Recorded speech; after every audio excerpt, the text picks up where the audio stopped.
In a small coastal town where the wind blew strong enough to bend trees and shape the cliffs, lived a boy named Rayan. His town was known for its fishermen, sailors, and craftsmen, people who worked with their hands, fought storms, and respected the sea. But Rayan was different. He wasn't the strongest, the fastest, or the most talented, yet he carried something far more powerful, a dream that refused to disappear. Since childhood, he admired the great lighthouse that stood at the edge of the cliffs, guiding lost sailors home and shining through the darkest storms.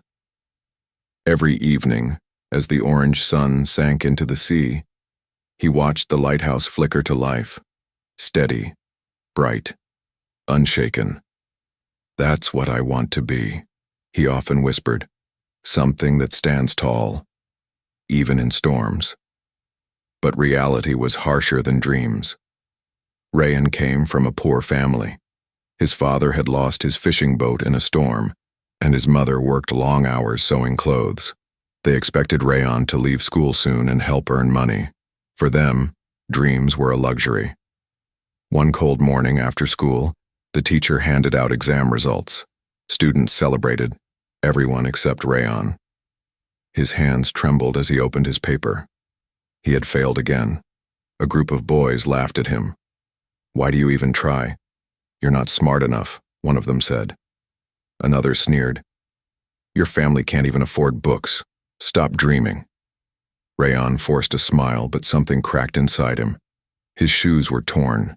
His clothes smelled of seawater and old nets, and the world seemed to confirm what the boys had said. That evening, he walked toward the lighthouse, climbing the rocky path as cold wind slapped against his face. Standing in front of the tall, shining tower, he whispered, "Why do I feel so small, so weak? I try, but I always fail." He didn't realize an old man was standing behind him. "You're not weak," the man said. "You're simply walking against the wind."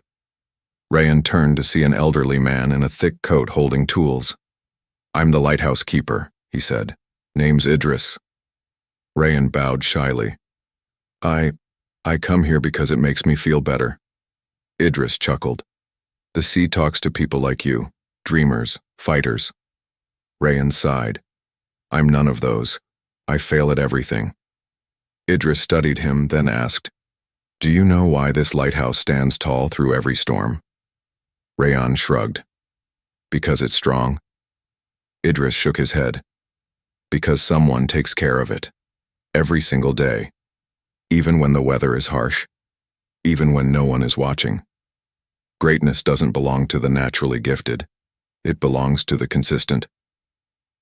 Those words struck Rayan deeply.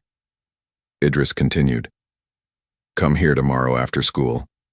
I'll teach you something the storms taught me." For the first time in a long time, Rayan felt a small spark of hope. The next day he returned.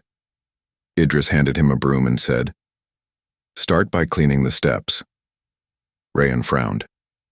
"That's it?" Idris smiled. "Everything begins small." The steps were covered in sand and seaweed. The wind pushed against him, making the broom feel twice as heavy. Rayan wanted to quit, but Idris watched silently. When he finished, the old man nodded. "Good. Come tomorrow." The following day, rain poured. The ground was slippery. His clothes were soaked, but he showed up. Idris handed him a cloth.